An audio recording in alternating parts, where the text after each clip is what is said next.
Okay, students, today we are going to discuss magnetic dipole in a uniform magnetic field. और फिर उसके बाद हम स्टडी करेंगे यदि हम मैग्नेटिक डाइपोल को यूनिफॉर्म मैग्नेटिक फील्ड में रखते हैं तो उसके ऊपर टॉर्क एक्ट करता है।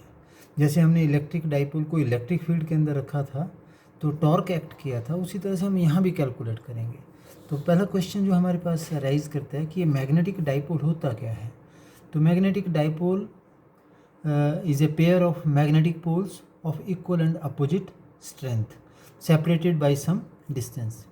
तो magnetic dipole means it consist of two poles of equal and opposite strength separated by some distance. जैसे electric dipole is system of two equal and opposite charges separated by some distance.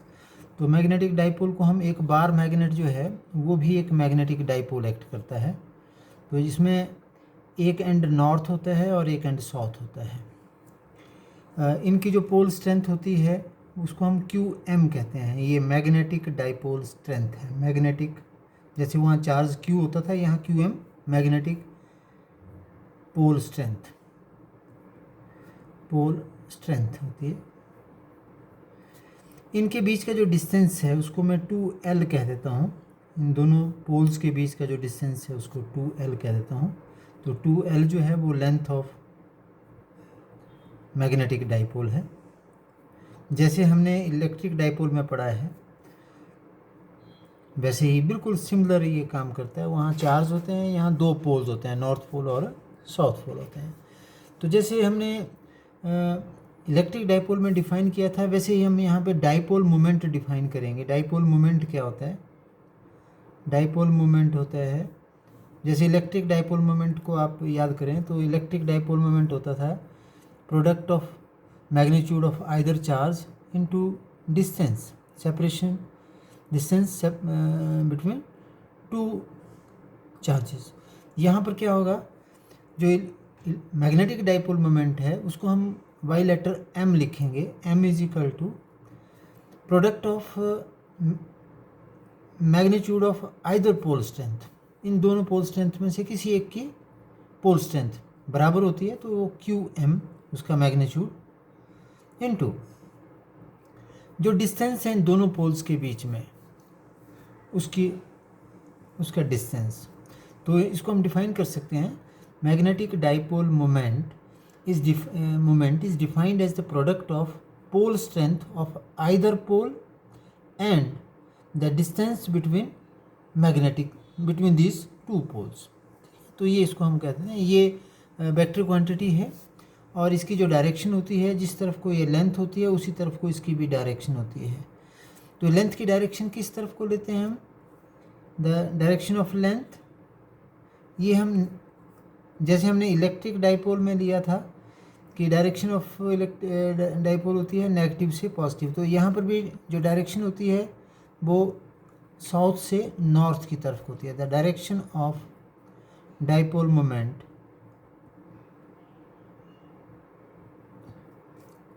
is along dipole length which is measured along south to north. तो इसकी definition को आप आसानी से लिख सकते हैं। मैग्नेटिक डाइपोल क्या है, डाइपोल मोमेंट की डेफिनेशन क्या है, और ये इसको मैंने इस तरह से एक्सप्लेन कर दिया है।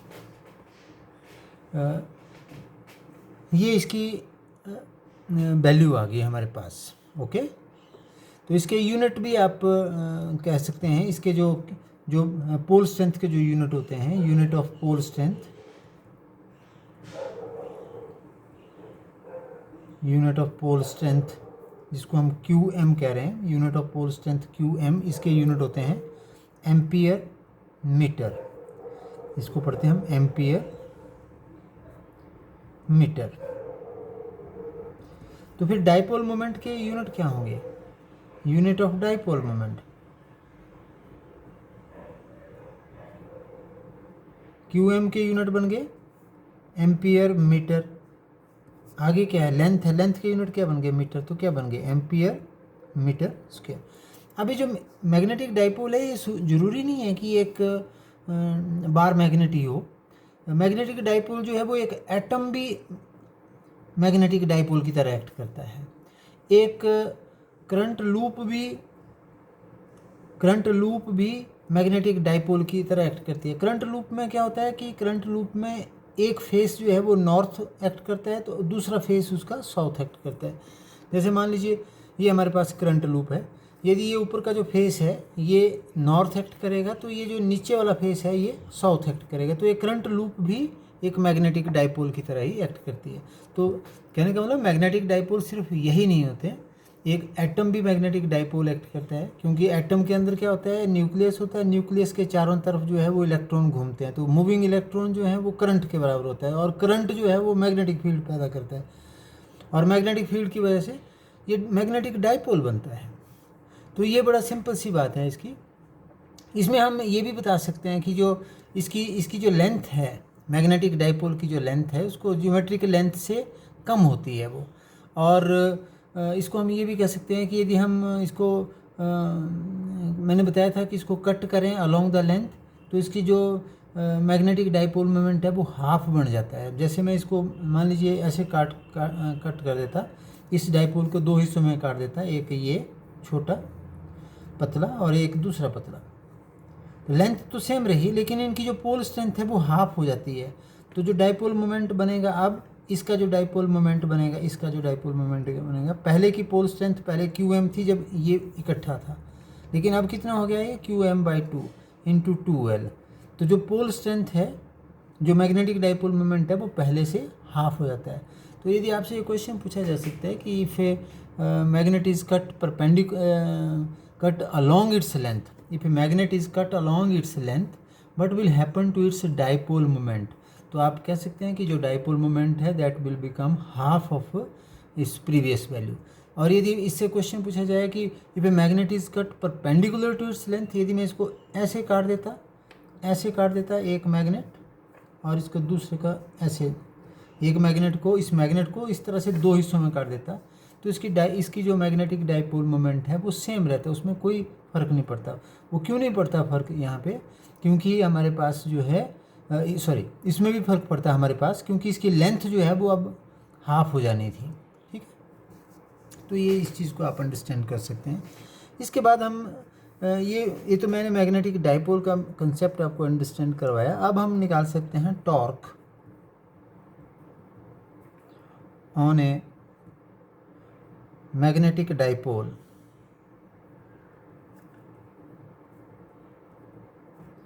In uniform magnetic field.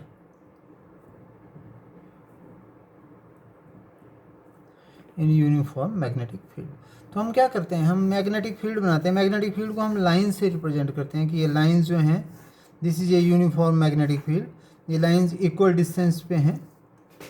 इसमें हम एक मैग्नेट रखते हैं, ये मैग्नेट हमने रख दिया यहाँ पे। ये इस तरफ को इसका साउथ पोल है, इसका नॉर्थ पोल है, राइट। तो इसका जो मैग्नेटिक डाइपोल मोमेंट है जो m किसके बराबर होगा, जो होगा QM इंटू 2L, वो हमेशा किस तरफ को होता है, साउथ से नॉर्थ की तरफ को होगा। इसका जो मैग्नेटिक डाइपोल मोमेंट है वो साउथ से नॉर्थ की तरफ को होगा, और इस तरफ को क्या है, मैग्नेटिक फील्ड है। तो मैग्नेटिक फील्ड के साथ ये जो मैग्नेटिक डाइपोल मोमेंट है कितना एंगल बना रहा है, थीटा एंगल बना रहा है। तो हम यहाँ पे लिख सकते हैं कि मान लीजिए हम लिखेंगे यहाँ पे कि suppose a magnetic dipole that is a bar magnet is placed in a uniform magnetic field B such that the dipole moment of the magnetic dipole makes an angle theta with the magnetic field। कितना angle बना रहा है, theta angle बना रहा है। तो अब क्या होगा, यहाँ पे भी एक पोल होगा, इसका एक पोल यहाँ पे है, इसका यहाँ जो पोल है उसकी जो स्ट्रेंथ है, पोल स्ट्रेंथ जो है वो QM है, और यहाँ जो पोल है उसकी भी स्ट्रेंथ कितनी है, QM है। तो ये जो मैग्नेटिक डाइपोल है ये मैग्नेटिक फील्ड के अंदर प्लेस किया गया है। तो मैग्नेटिक फील्ड के अंदर जब प्लेस किया गया है तो what will happen to it, यहाँ पे क्या होगा, जब इसको मैग्नेटिक फील्ड के अंदर, इस मैग्नेटिक फील्ड इस तरफ को है, हमेशा मैग्नेटिक फील्ड किस तरफ को होती है, नॉर्थ से साउथ की तरफ को होती है। तो हमारे पास जो इसके ऊपर जो फोर्स लगेगी, यहाँ जो फोर्स लगेगी इसके ऊपर, that will be along this direction. इसके ऊपर फोर्स एक्ट करेगी क्योंकि ये मैग्नेटिक पोल है, इसके ऊपर फोर्स लगेगी इस तरफ को। कितनी फोर्स लगेगी? QM into B. और नॉर्थ पोल के ऊपर किस तरफ को लगती है फोर्स? नॉर्थ पोल के ऊपर फोर्स लगेगी along the direction of magnetic field. कितनी फोर्स लगेगी इस तरफ को? QM into B. तो हम यहाँ पे कह सकते हैं force on north pole is QM into B. और किस तरफ को है? In the direction of B. और फोर्स ऑन साउथ पोल कितनी है? वो भी QMB है, is QMB in the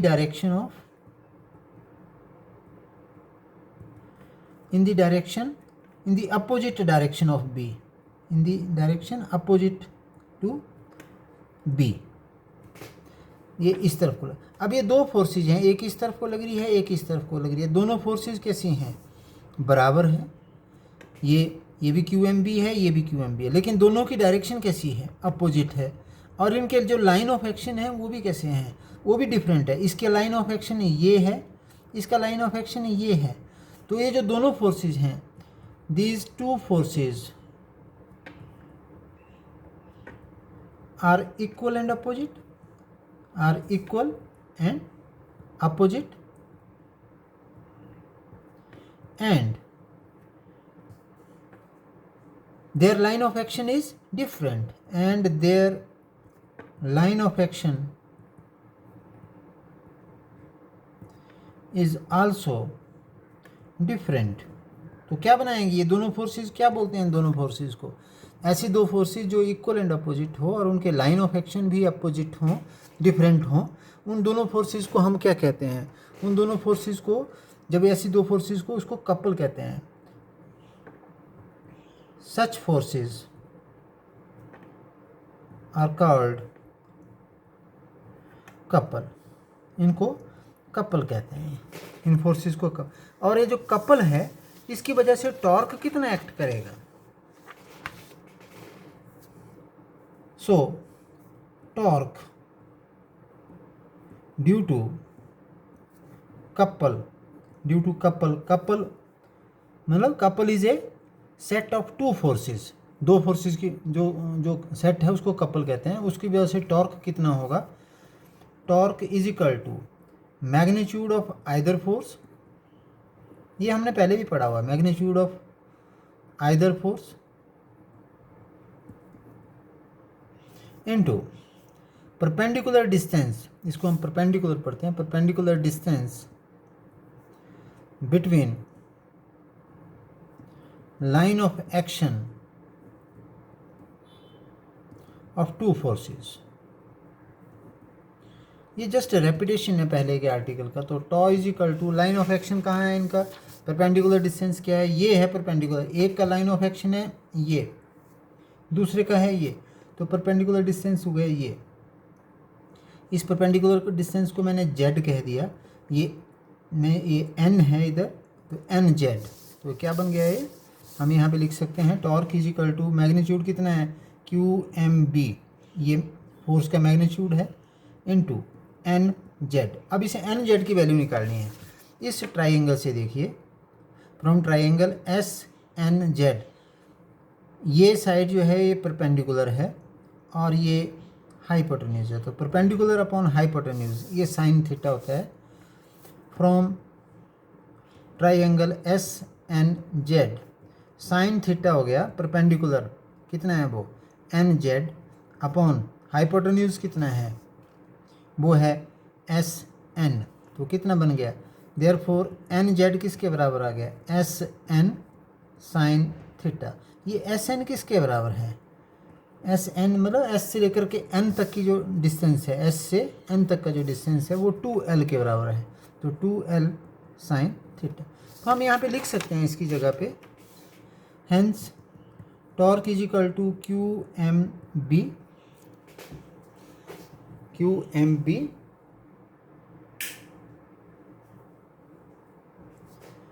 into 2L sine theta, और torque is equal to, tau पढ़ते हैं इसको हम, tau is equal to Q into 2L,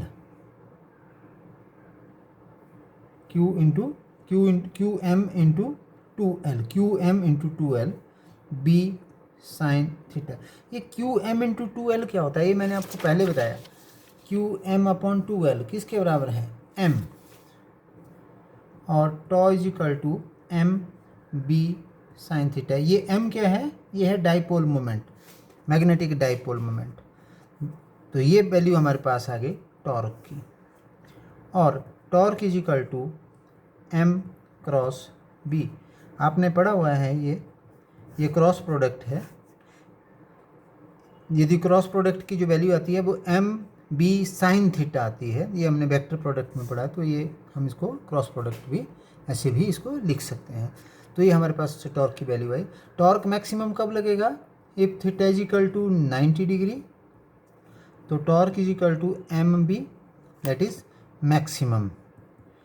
torque maximum कब लगेगा, जब एंगल कितना होगा, थीटा। मतलब ये जो मैग्नेटिक डाइपोल है ये इस तरह से रखा हो, ऐसे रखा हो, और मैग्नेटिक फील्ड से कितना एंगल बना रहा हो, 90 डिग्री।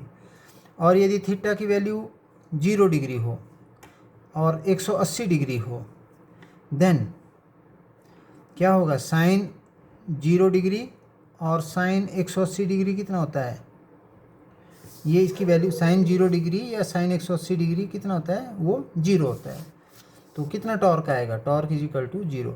मतलब यदि आपने, ये मैग्नेटिक डाइपोल है, यदि आपने पैरेलल टू मैग्नेटिक फील्ड रखा है तो इसके ऊपर टॉर्क कितना एक्ट करेगा, कोई टॉर्क एक्ट नहीं करेगा। तो ये आपने इसी तरह का आर्टिकल आपने पहले भी स्टडी किया था, तो इसको आपने थोड़ा सा एक बार फिर से प्रैक्टिस करनी है। जब आप इसको करेंगे तो आपका ये एक some sort of practice electric dipole की भी आपके पास हो जाएगी। तो इस आर्टिकल को भी आपने करना है। नेक्स्ट टाइम हम करेंगे कि जब आप मैग्नेटिक डाइपोल को आप प्लेस करते हैं मैग्नेटिक फील्ड में, तो कितनी उसके पास पोटेंशियल एनर्जी क्रिएट होती है। ये जैसे इलेक्ट्रिक डाइपोल के लिए पढ़ा है, उस आर्टिकल को भी आपने पढ़ना है, वैसे ही आर्टिकल हम एक बार यहाँ पे करेंगे। और उसके बाद हम करेंगे कि जो मैग्नेटिक डाइपोल को की वजह से जो मैग्नेटिक फील्ड पैदा होगी at any point on its axial line और at any point on its equatorial line, जैसे इलेक्ट्रिक डाइपोल के केस में पढ़ा है, वैसे ही इसमें भी हम इसको स्टडी कर सकते हैं। तो आई होप आपको ये अंडरस्टैंड हुआ होगा। तो इसकी प्रैक्टिस आप अच्छी तरह से करें, और तब और ज़्यादा बेहतर आपको समझ में आएगा। Thank you.